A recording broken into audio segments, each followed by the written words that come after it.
പോർച്ചുഗലും സ്ലോവേനിയയും ഏറ്റുമുട്ടിയ euro cup pre quarter സംഭവബഹുലമായ മത്സരമായിരുന്നു. മത്സരത്തിൽ Portugal ആധിപത്യം സ്ഥാപിച്ചെങ്കിലും ഗോളുകൾ നേടാൻ അവർക്കായില്ല. ഇതേ തുടർന്ന് എക്സ്ട്രാ ടൈമും കഴിഞ്ഞ് പെനാൽറ്റി ഷൂട്ടൌട്ടിലാണ് മത്സരം പൂർത്തിയായത്. ക്രിസ്ത്യാനോ റൊണാൾഡോ എക്സ്ട്രാ ടൈമിൽ ഒരു പെനാൽറ്റി പാഴാക്കുകയും ചെയ്തു.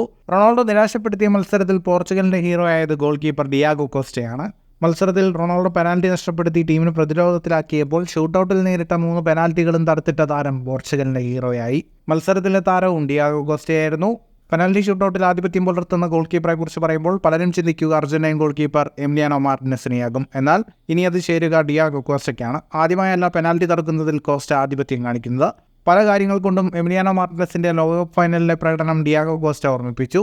ലോകകപ്പ് ഫൈനലിൽ അവസാന മിനിറ്റിൽ കോളോ മുവാനിയുടെ ഷോട്ട് എമിലിയാനോ തടുത്തിട്ടതുപോലെ എക്സ്ട്രാ ടൈമിന്റെ അവസാന മിനിറ്റുകളിൽ സ്ലൊവേനിയൻ താരം സെസ്കോയുടെ ഷോട്ട് തടുത്തിട്ട് പോർച്ചുഗലിനെ രക്ഷപ്പെടുത്താൻ കോസ്റ്റയ്ക്ക് കഴിഞ്ഞിരുന്നു.